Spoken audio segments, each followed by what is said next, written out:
Welcome to the Original Gangsters podcast. I'm your host, Scott Burnstein. We're going to go out to Philadelphia for a quick hitter edition. A couple things, a couple housekeeping notes that I want to touch on. Um, First off, Stevie Mazzone, the handsome Stevie, the underboss of the Bruno Scarfo crime family, former acting boss. Um, it appears that he's coming out sooner than we thought. He's been in prison for a couple years now, and due to good behavior, it appears, and this was news that was broken by Dave Schratweiser at Mob Talk Sit Down. Um, the BOP has updated his release information, and right now it looks like he'll be out of prison in 2025. It looked before it was going to be 26, and now it appears that by you know, Halloween, Thanksgiving, Christmas at the latest, Stevie will be in a halfway house, and I know he's been burdened from my sourcing over the last year and a half over what's going on the streets and the whole Merlino controversy with the podcasting in New York.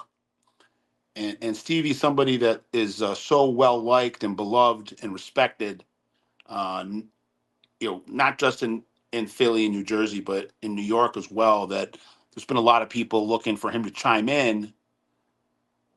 He's in federal prison. He can only do so much, say so much. But I know that it's been causing him consternation to see what's going on, and I know him and his loyalists are proud of the fact that they were able to stabilize the crime family after a lot of the craziness that Stevie himself was involved in with Joey and um, the alleged current boss right now, Georgie Boy Borghese. Back in the 90s, there was the shooting war. Um, then there was the kind of initial stabilization in the early 2000s when a lot of those guys went to prison and Uncle Joe Legambi assumed the mantle. And then when Stevie and those guys started to filter out of prison, things have really, with the exception of Joey himself, things have calmed down. And a lot, to use an expression that George Anastasia at coined, um, you know, there's been a lot less headlines and more money in the past decade plus, and a lot of that has to do with Stevie. So we'll see what happens.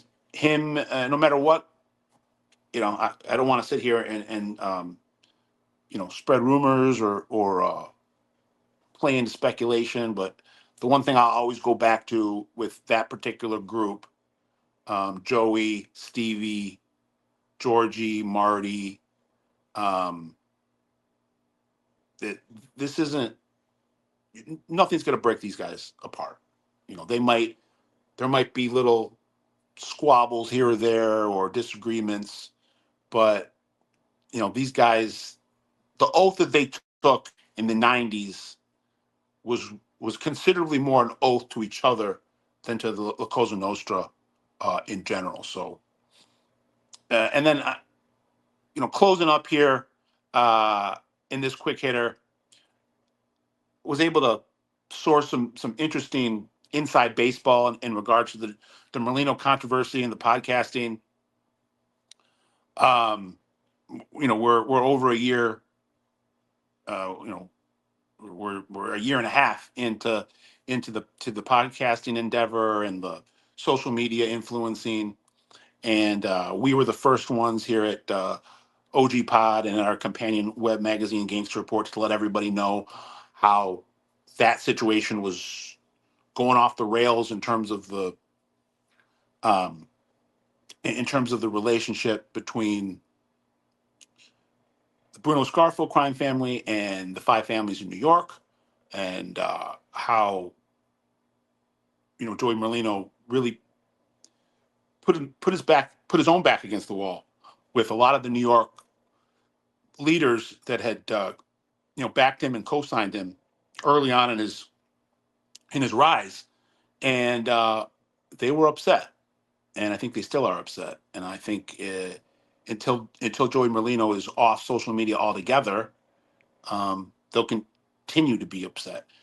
On the other, you know, the yin to the yang, or the other side of the pendulum is, and we've reported this here, Joey don't give a shit, and Joey's going to do what Joey wants, and that's I guess the beauty of Joey Merlino, the gift and the curse. Nobody's gonna tell him what to do, or where he can go, but it definitely caused some issues. So the inside baseball reporting that we had was, and it's not shocking, but it's good to get some specifics and particulars. But Merlino started the podcast at the end of August. We reported that there was a meeting in October in Brooklyn with Georgie Boy and Joey going to meet with Lorenzo Menino, the Gambino acting boss, and that there were some promises made that Joey would not, talk shop or tell war stories. That seemed to calm everyone down in New York for a couple months. That didn't really stick, and then by early 24, there were more tensions bubbling, meetings, people going back and forth, and I would say over a dozen meetings between January and the spring. Um, but what we're reporting, what we've heard, is that a huge turning point was the first week of March 2024 with the the Vlad TV interview, which was Joey's biggest platform.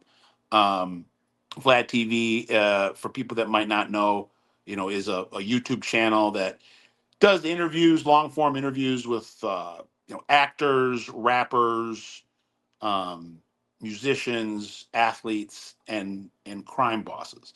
And Joey's interview with Vlad dropped on Friday, March 1st, and we're told, talking to sourcing on both sides of the law on this, that this was really the quote unquote final straw, and that there was a meeting in New York 48 hours later on Sunday, the 3rd, where Georgie Borghese and Mikey Lancelotti, Street Boss and Boss, had to go to New York and meet with Gambino and Genovese. And it was kind of from that meeting that the decision was made to not recognize Joey Merlino anymore as a member of LCN.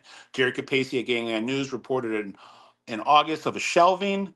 We didn't really describe it as that. We described it as Joey was voluntarily leaving. Um, but there was definitely, based on our reporting, pressure being applied from New York on to Joey and to the other guys in Philadelphia.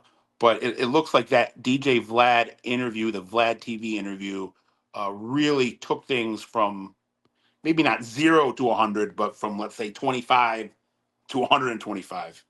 And at some point, there were communications in the coming weeks, maybe a month or two, at some point between, let's say, March and Memorial Day. uh, Joey was visited, um, and officially informed that he was no longer recognized, and that's typical LCM protocol. So Stevie Mazzone is coming home and will be home in 25. We thought he wasn't going to be home till next year. It looks like he'll be home this year. That's some brand new stuff. And then um, being able to source a lot of the Merlino drama specifically to that Vlad TV interview in March of 24 seems to have been the jump the shark moment, when it was kind of going past the point of no return. So that's our Philadelphia Mafia update. I'm Scott Burnstein. Please like, share, and subscribe.